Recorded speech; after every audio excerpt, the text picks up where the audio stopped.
Bienvenidos a su programa Cita con la Cultura, un programa del canal comunitario TV San Jorge, que está cumpliendo 20 años de su producción propia. Agradecemos este espacio que le ha concedido a la cultura de la región de la provincia. Este es un programa donde se abordan los distintos temas de la cultura local, de la provincia de Ocaña y pues, temas de la realidad nacional. Transmitimos desde este bello lugar, la Plaza Barbatusco, que nos acoge gentilmente. Igualmente, este programa está orientado por la Academia de Historia de la ciudad de Ocaña. Hoy el señor presidente, por tareas atinentes a su cargo, no nos acompaña, pero en las próximas sesiones estará con nosotros. Nos acompaña el académico Jesús Casanova y con él vamos a abordar unos temas muy importantes.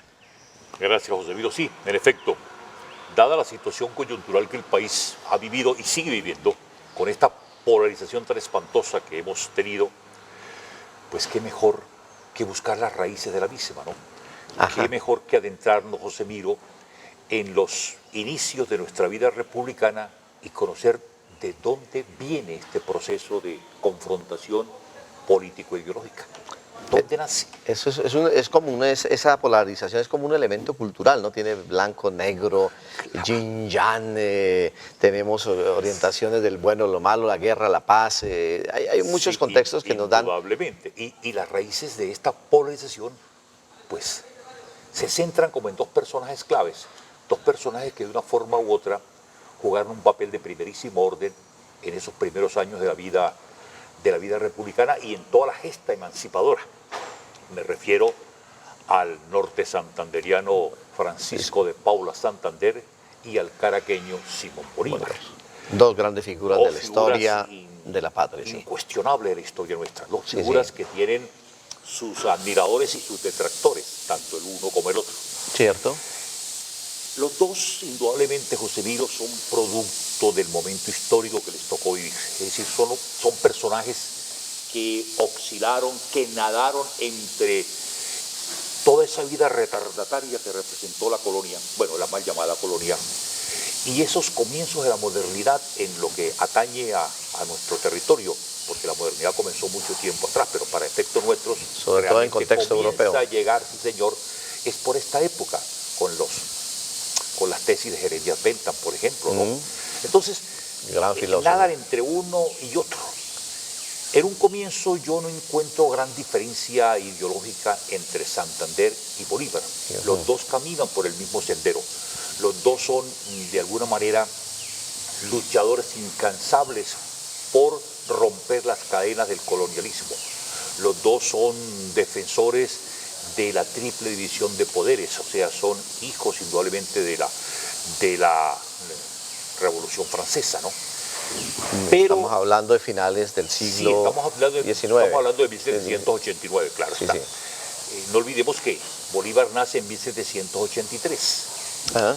y Santander nace en 1792. Hay una diferencia de 9 años entre uno y el otro, pero son producto de esa época de grandes cambios, son producto de esa ruptura con las estructuras verticales de tipo hegemónico como el famoso planteamiento de Luis XIV, el Estado soy yo, ¿no?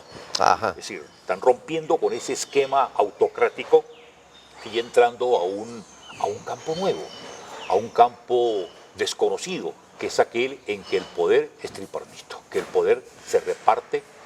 Y obviamente desde esa perspectiva entramos a lo que llamamos nosotros la democracia occidental. No. Estamos también hablando de que está existiendo una pérdida de la hegemonía española en la cuestión universal y como que inicia la hegemonía francesa. Sí, y algo inglesa. Recordemos, José Miro, que los comienzos del siglo XIX, los comienzos de 1800, están marcados por el predominio francés, en la medida en que Napoleón se convierte en la figura central de esa nación y en esa expansión tan grande que tiene Francia, porque Francia trasciende sus fronteras naturales y prácticamente domina toda Europa, con excepción de Inglaterra, territorio que jamás pudo tomar. Sí, cierto. Y esa hegemonía napoleónica propicia la caída o la pérdida de la independencia de España en 1808, el 2 de Sí. mayo para ser exactos. Napoleón se toma España con el pretexto de atravesar ese territorio vía Portugal para someter este país porque no había acatado la orden de Napoleón de interrumpir negociaciones con los ingleses. Entonces, con ese pretexto atraviesa España, España, que era y en el el único, proceso sí. de atravesar España se queda. Sí, se claro. queda y se produce todo lo que ya conocemos, que Carlos IV, el rey en ese entonces, abdica en favor de su hijo Fernando VII. Fernando VII a su vez abdica en favor de su buen amigo Napoleón, Ah, y sí, Napoleón claro. se le entrega a su hermano José. Todo eso en la ciudad de Bayona, una ciudad fronteriza entre Francia Y y España. España, ¿cierto? Bueno, el caso es que el siglo XIX marca el inicio del poderío francés de alguna manera. Poderío que se trunca con la caída de Napoleón, pero sin embargo culturalmente Francia sigue siendo Francia, indudablemente. Sí. Y determina cosas Todo, hasta todo. ahora. Y más aún, en cierta manera nosotros somos hijos del pensamiento francés en la medida en que la dinastía de los Anjou-Anjou, o Borbones como lo llamamos Sí, aquí, sí. se entronan en España. Cuando ellos llegan a la monarquía española, en virtud de que Carlos II, el último rey de los Austria, Carlos II, que muere en 1700, no deja herederos. Él muere, a él lo conocemos como el hechizado. El hechizado porque Ajá. supuestamente, dada la concepción de la época, dadas sus dificultades de tipo físico y de tipo a veces mental, pues el hombre es producto de esos matrimonios endogámicos. Ah, sí. Y esos benditos matrimonios pues terminan por generar traumas o taras o defectos. Sí. Y Ahí este floreció. pobre hombre fue la víctima de Sí, esos sí. matrimonios endogámicos, y como consecuencia de ello no dejó herederos. Viene una guerra interna ya, bueno, ni tan Por la interna, una sucesión. guerra europea que fue la guerra de sucesión, que marcó de 1700 a 1713 y culmina con la paz la paz de que se me escapa el nombre. Bueno, se firmó. ¿Australia? Se firmó en los Países Bajos, la paz ¿De Australia? Utrecht, creo que Ah, de Utrecht. Sí, correcto. Y con en virtud de esa paz, pues los franceses, la familia Anjou o Anjou, Borbones para nosotros, Sí. llegan al poder. Entonces llega toda la influencia francesa a nuestro territorio. Entonces nosotros somos hijos de toda esa gran influencia que Francia nos dejó, en la cual va a tener la cuna, digamos la cuna cultural y Sí, política, señor. nuestros dos grandes héroes, Santander y Bolívar. Entonces, para ir sintetizando, porque este tema nos haría para mucho, Sí, exactamente, para ir sí. sintetizando, José Miro, estos dos personajes caminan por el mismo sendero. Ajá. Los dos son hijos de la Revolución Francesa, digámoslo así claramente. ¿Cuándo comienzan a distanciarse? ¿En qué momento el uno y el otro comienzan a entrar en contradicciones agudas? Recordemos que después de la Constitución de Cúcuta, de 1821, sí. señor, Bolívar es nombrado presidente de esa nación que se llamó Colombia, y hoy le llamamos Gran Colombia, ¿no? La Sí, Gran Colombia nunca existió. es Sí. otro tema que sería interesante Claro. discutir algún día. En ese país grande que siempre Bolívar soñó, lo Casi continental. lo designa él como presidente y a Santander como vicepresidente, Sí. ¿cierto? Pero Bolívar, en función de que seguía atendiendo la presencia hispana aquí, o luchando contra la presencia hispana en territorio americano, se va a la guerra. Se va a hacer la guerra básicamente en el sur, ¿no? Y en esa confrontación Santander es quien asume funciones presidenciales. Allí comienza ya la distancia entre uno y el otro. Primero porque Bolívar cada vez le exigía más y más y más recursos para la guerra. Y Santander, Bolívar. pues, Sí. Santander buscaba aquí, buscaba allá, reclutaba aquí, reclutaba allá. Los recursos no alcanzaban. Inglaterra nos hizo unos préstamos, Sí. cuando comienza el endeudamiento nuestro. Sí. Y el pensamiento de Bolívar comienza a hacerse más conservador, paulatinamente más conservador. Sí. Comienza a ver que definitivamente estos pueblos no están maduros para Y hay una carta donde él hace esa afirmación. Él dice que no están maduros, Sí. que de alguna manera lo mejor es tener una especie de gobierno de presidente vitalicio, que es lo que También. impone más o menos en Bolivia, Sí. que tener que ese mismo presidente tenga la facultad de dejar a su sucesor eso es una monarquía, Sí, sí, como sí, se le sí. quiere llamar, Sí. que los congresistas... Una dictadura, Sí, hoy día. prácticamente, que los congresistas no sean elegidos, sino que sean como designados Por el por presidente. ciertas virtudes, entre comillas. Vuelve a tratar de rescatar los viejos preceptos de la moral cristiana de la época colonial. Es decir, Bolívar se va acercando mucho a un pensamiento monárquico, muy Sí, conservador. sí, sí, sí. Mientras que Santander sigue nadando en las fuentes del sensualismo de Trixie, como lo queramos llamar, el sentido de todo a través de los sentidos, un poco, Sí, sí, sí, un poco sí. como el materialismo de hoy, llamámoslo Sí, sí. de alguna manera. La teoría pragmática de Bentham, de todo eso, sí, señor, eso lo va dejando, Sí, sí, sí. ideológicamente. Pero, perdón, pero entonces hay más poder intelectual en Santander que Bolívar.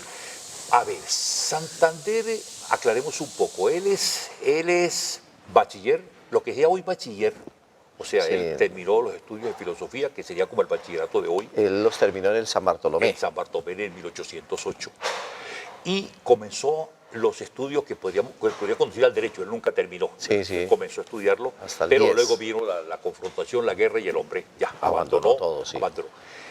Yo diría que el hombre fue un lector enfermizo, indudablemente. Él era los años que estuvo preso, cuando el problema entre Bolívar y él, que estuvo preso aquí en lo que es hoy el Museo Nacional, ahí estuvo detenido, sí. él prácticamente se dedicó a auscultar cuánto libro encontró allí, ¿cierto? Sus 3 años que estuvo en Europa, cuando tuvo que exilarse, sí. El hombre...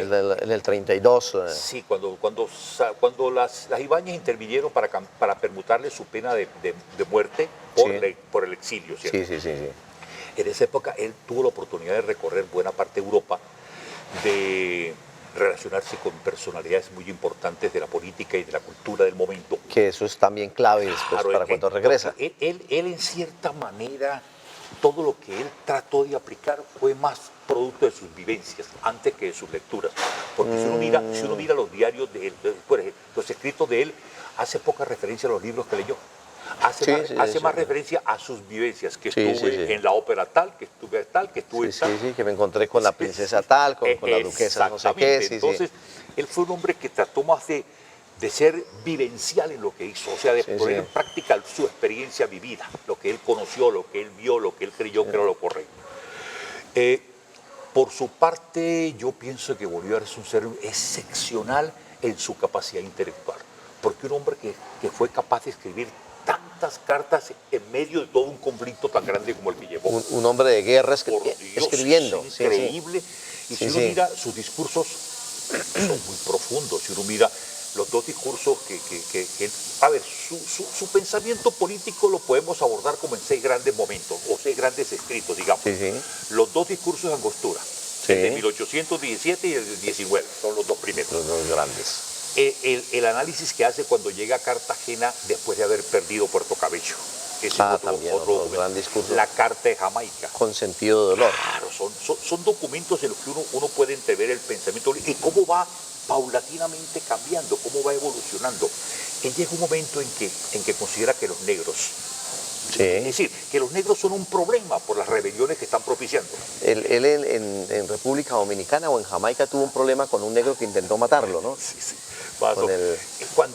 Cuando Santander y Bolívar programan el famoso Congreso y perdón, lo hacemos con todo respeto por la raza, no.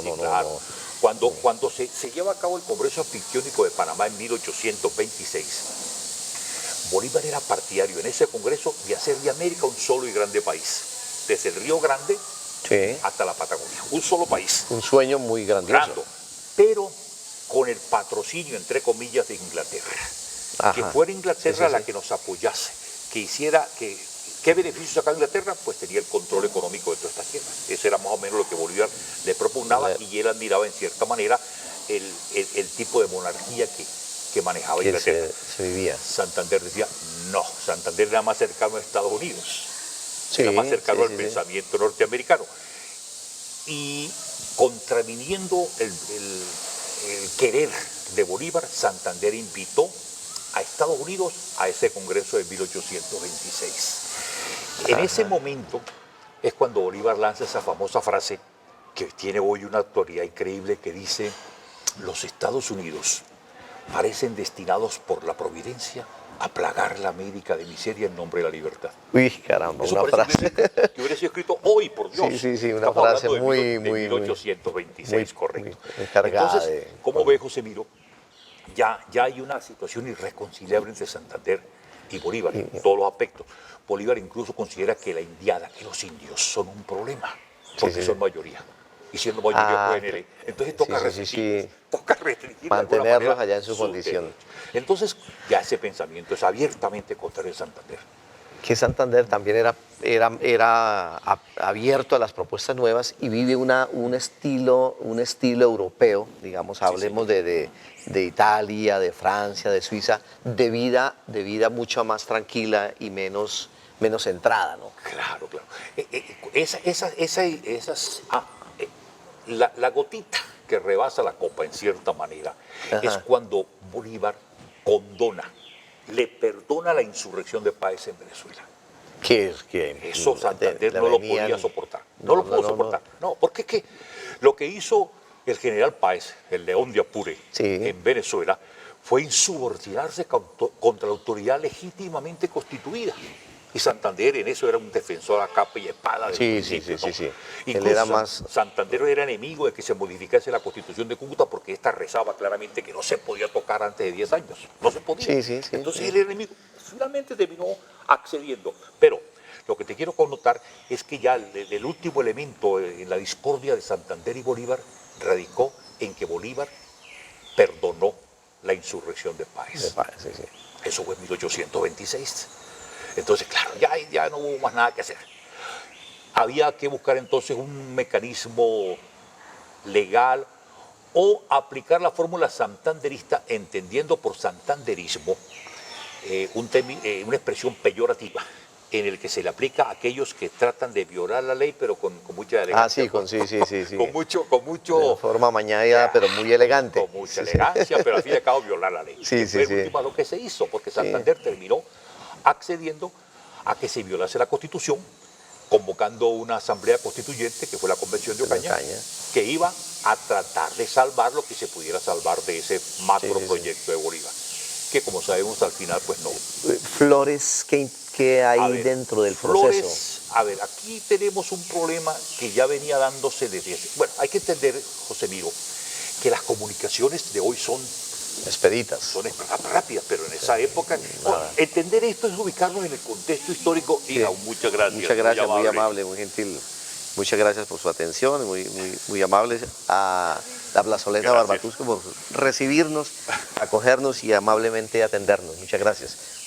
Entonces, Flores, estábamos hablando de Flores. De que las comunicaciones eran pero muy difíciles en esa época. Y la única forma de entender esto es ubicarnos en el momento histórico, despojarnos de lo que hoy conocemos como mecanismos de comunicación. Eso hacía que en el caso del general Flores, en el Ecuador, soñase, aspirase en cierta manera por tener control propio, directo sobre su territorio. O sea, y es una aspiración muy natural, muy sana, ¿cierto? Entonces se daba ese fenómeno de que va por un lado allá en Venezuela, Flores aquí en Ecuador. Los panameños, que fueron los que entraron voluntariamente a este proceso en 1822, tampoco estaban muy contentos con lo que estaba pasando. Y también querían como abrirse del parche, creando un término muy de los pelados de hoy. Eso obviamente hacía como casi que inmanejable la situación. La gobernabilidad era mínima. Un Bolívar que quiere unidad, un Santander que quiere salvar la constitución política. Dos situaciones, digamos tres con Panamá, bastante, digamos, tensionantes dentro de ese pensamiento de unificación. Entonces, ¿qué pasa en 1827? Bolívar reasume sus funciones presidenciales y destituye a Santander. Acaba con la figura de vicepresidente, lo saca del paseo. Y convoca la asamblea, la Convención de Ocaña, o una asamblea constituyente. Santander al final consiguió que no podía perder esa oportunidad y se postula para ser elegido diputado de la convención o convencionista, y en efecto lo logra. Y se lleva a cabo la convención que ya conocemos y de la cual ya hemos hablado aquí en más de una oportunidad. Una convención que debía comenzar entre finales de enero, comienzos de febrero, pero que por circunstancias de que no llegaban a tiempo los convencionistas, se pospuso su inicio hasta abril, 9 de abril de 1828. Y no con todos, inició con 60 y tanto y lo máximo que tuvo fue 72 convencionistas, no hubo más. De los 102 que tenían que haber. Bueno, el caso es que eso... Con dos interrupciones. Claro, tampoco funcionó. Vemos por qué, ¿no? Se armó el bloque de los seguidores de Bolívar, se armó el bloque de los seguidores de Santander y un bloque de independientes. Y ninguno tenía el poder suficiente para imponer sus tesis. Cuando se escogía a un presidente a tempore del sector de Bolívar, trataba de presentar un proyecto de constitución a la usanza bolivariana. Centralista, con mucho poder en el Ejecutivo, todo ese tipo de cosas, la rechazaban. Cuando el presidente a tempore era de la línea santanderista, hacía lo mismo y lo rechazaba. Entonces eso ya no iba para ninguna parte. Y ya sabemos que Bolívar, que desde Bucaramanga dirigía los hilos o de sus seguidores, o por lo menos tenía el control de lo que estaba pasando aquí, le dio orden a sus seguidores que se fuesen. Y se fueron hacia La Cruz, hoy Abrego, y listo. Junio de 1828 se levantó el acta final, falta de quórum, se acabó la convención de Ocaña. ¿Qué consecuencias deparó eso? Ya lo sabemos. Bolívar, aupado en cierta manera por sus seguidores más cercanos, decide asumir poderes dictatoriales. Suprime el Congreso. Completamente. Y como consecuencia de ello se produce un atentado contra su vida. 11 de septiembre. 25 de septiembre. 25 de septiembre. 25 de septiembre de 1828 lo intentan matar, el hombre se salva y claro, los primeros sospechosos, y de hecho sí, participaron los seguidores de Santander. No hay pruebas históricas que nos digan que Santander tuvo directa participación en estos hechos. No hay, no hubo. Sin embargo, fue condenado a muerte. La intervención de dos damas ocañeras muy cercanas al uno y al otro, las Ibáñez, lograron de alguna manera convencer a Bolívar para que permutase la pena de muerte por la pena del exilio. Santander sale. Bolívar intenta ya alrededor de su persona y de la imagen que aún preserva, tratar de salvar lo que se pueda salvar, pero no. Ya no da, ya tiene muchos enemigos. Viene la insurrección de Córdoba. También, sí, señor. La muerte de Sucre, que eso fue un golpe terrible para Bolívar allá en Berruecos. En fin, toda esta situación hizo que lentamente fuera muriendo la llamada Gran Colombia, que repito, no es el nombre correcto, y Bolívar en 1830 decide ya definitivamente abandonar todo, irse para Europa, porque ese era su proyecto, y en ese recorrido que hace Magdalena abajo, a tratar de salir del país, lo rememora muy bien, o lo rememoró muy bien Gabo. García Márquez, sí. El general en su laberinto. El general en su laberinto. Y hay no hay otro texto de él donde habla también del tema de la fiebre amarilla. El amor en los tiempos del cólera. Sí, señor. Que habla de Bolívar y su situación de... A Bolívar le podemos decir todo lo que queramos, dictador, prepotente, lo que queramos. Fue el hombre más honesto en el manejo de la cosa pública que no se puede imaginar. Porque incluso perdió parte de todo su patrimonio se fue ahí. Lo invirtió allí. Salió con lo que llevaba puesto de Palacio de Gobierno. En la pobreza más absoluta. Sus amigos en Santa Marta, donde termina llegando, lo acogen. José, su esclavo fiel. Claro, y termina muriendo el 17 de diciembre de 1830, eso de la 1 de la tarde, en la finca de San Pedro Alejandrino. De Próspero Revel, que era un amigo suyo, ¿no? Entonces, y murió joven, ¿no? 47 años aproximadamente. Creo que no había cumplido, espérense a ver. Nace en el 83 y muere en el 30. Sí, porque él nace el 24 de julio y muere en diciembre. Sí, tenía 47 años y un par de meses. Dicen que en la época las grandes figuras no llegaban a los 50 años, ¿no? Tomás de Aquino murió de 48 años. Santander también murió de la misma edad más o menos. Sí, Santander muere en el 40. Y nace en el 92. 42 años. Lo mismo, Sí, lo mismo. 42.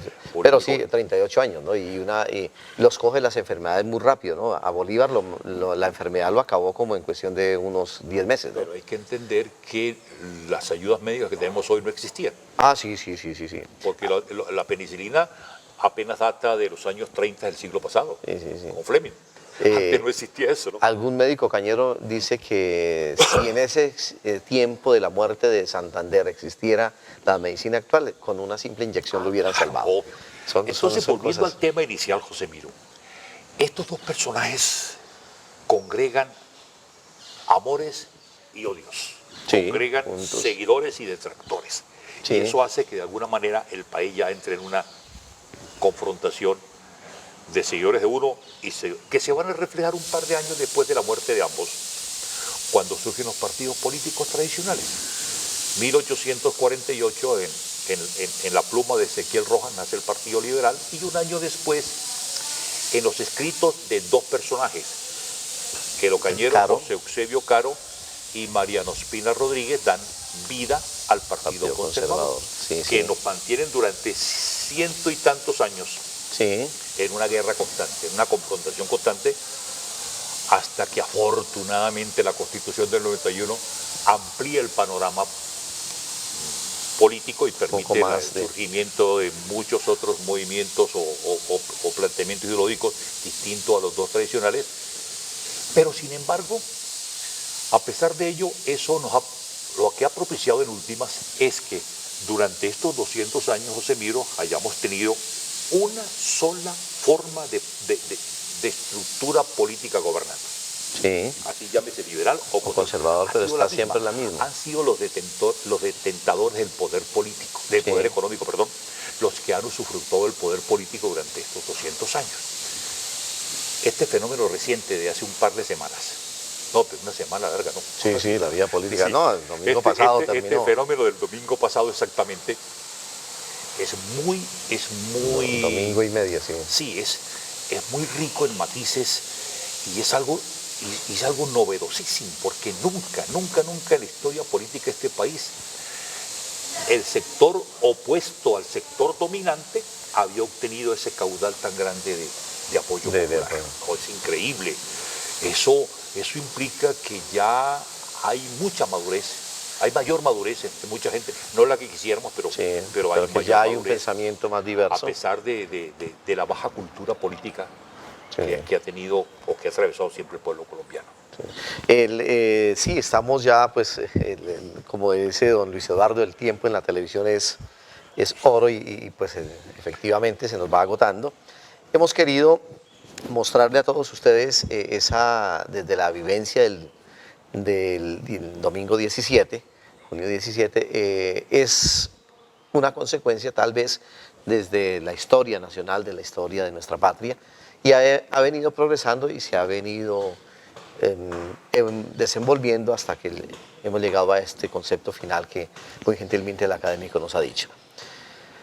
Nosotros tenemos la capacidad todavía de tener un grupo de personas sobre las cuales influir y sobre las cuales decir que debemos construir una patria mejor, que debemos hacer que nuestros hijos, nuestros nietos puedan vivir en mayor concordia, en mayor calidad de vida. Muchas gracias por habernos acompañado en este día de hoy. Gracias de nuevo al canal comunitario TV San Jorge. Felicitaciones en sus 20 años. Gracias a la plazoleta Barbatusca. Con ustedes estuvimos en el día de hoy el académico Jesús Casanova y quien les habla, Emiro Salas. Muchas gracias y un cordial saludo desde la Academia de Historia de Ocaña. Bueno. José Miro, muy bien.